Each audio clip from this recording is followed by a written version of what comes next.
यंदाच्या स्थानिक स्वराज्य संस्थांच्या निवडणुकांमध्ये युती आणि आघाड्यांचे चित्र अजूनही स्पष्ट होत नसताना अहिल्यानगर जिल्ह्यातील शेवगाव नगर परिषद निवडणुकीत भाजपने मोठा निर्णय घेतला आहे। प्रस्थापित नेत्यांच्या कुटुंबांना तिकीट नाकारत थेट पक्षाच्या निष्ठावान कार्यकर्त्याला बळ देण्याचा मास्टर स्ट्रोक भाजपने खेळला आहे।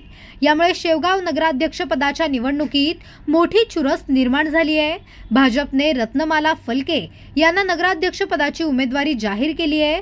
फलके या गेल्या अनेक वर्षांपासून आमदार मोनिका राजळे आणि सामाजिक संस्थेमार्फत शहरात सक्रिय आहेत। यासोबतच भाजपच्या केंद्र आणि राज्य सरकारच्या योजना सर्वसामान्यांपर्यंत पोहोचवण्याचे काम केले आहे। विशेष म्हणजे त्या आमदार मोनिका राजळे यांच्या अत्यंत विश्वासू आणि निकटवर्तीय मानल्या जातात। फलके यांच्या एंट्रीने पारंपरिक राजकारण्यांना मोठा धक्का बसला असून नगर परिषद निवडणुकीत नवा उत्साह संचारला आहे। फलके यांनी शहरातील नागरी समस्या, पाणी पुरवठा योजना आणि शहर विकासाचे विजन स्पष्टपणे मांडले आहे। ही निवडणूक शेवगावच्या राजकारणाला नवीन दिशा देणारी ठरणार आहे, जिथे कार्यकर्ता विरुद्ध प्रस्थापित असा थेट संघर्ष पाहायला मिळणार आहे। आम्ही आमदार मॅडम म्हणजे मोनिकाताई यांच्या मार्फत आहे ना असं स्वयं फाउंडेशनचे संस्था म्हणजे सुरुवात केली 2020 साली आणि त्यामार्फत महिलांचे काही प्रश्न असले ते आम्ही वहिनींपर्यंत नेतो, मांडतो। त्याचे म्हणजे वहिनी त्या सोडवतात महिलांचे प्रश्न वगैरे। या सामाजिक संस्थेच्या माध्यमातून मी सर्व महिलांपर्यंत पोहोचून काम केलेलं आहे आणि सगळ्या समस्या सोडवण्याचं काम केलं आहे त्यांचं।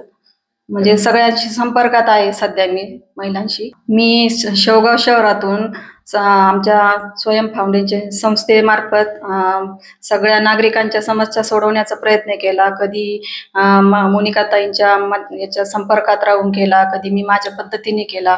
म्हणजे जेवढं शक्य होईल तेवढं मी माझ्या समस्या म्हणजे त्यांच्या समस्या सोडवण्याचा प्रयत्न केला। गेले 5 वर्ष झाले, 2020 पासून आम्ही हे करतोय आणि अजूनही म्हणजे नागरिकांचा आम्हाला चांगला प्रतिसाद मिळतोय। आम्हाला पुढच्या याच्यात फायदा होऊन जाईल असं आम्हाला म्हणजे प्रतिस्पर्धीचं कसल्याही प्रकारचं आव्हान वाटत नाही। सध्या तर भाजपची सत्ता आहे, दिल्लीपासून तर म्हणजे जवळजवळ सगळीकडेच भाजपची सत्ता आहे, त्यामुळे आम्हाला कसलं आव्हान वाटत नाही। आणि आपल्या मोदीजींवर सगळ्यांचा विश्वास आहे का आपल्या देशाचं कोण नेतृत्व चांगलं करू शकतं, म्हणून आम्हाला विश्वास आहे की सगळे ह्या वर्षी कमळच फुलणार आहे सगळीकडे।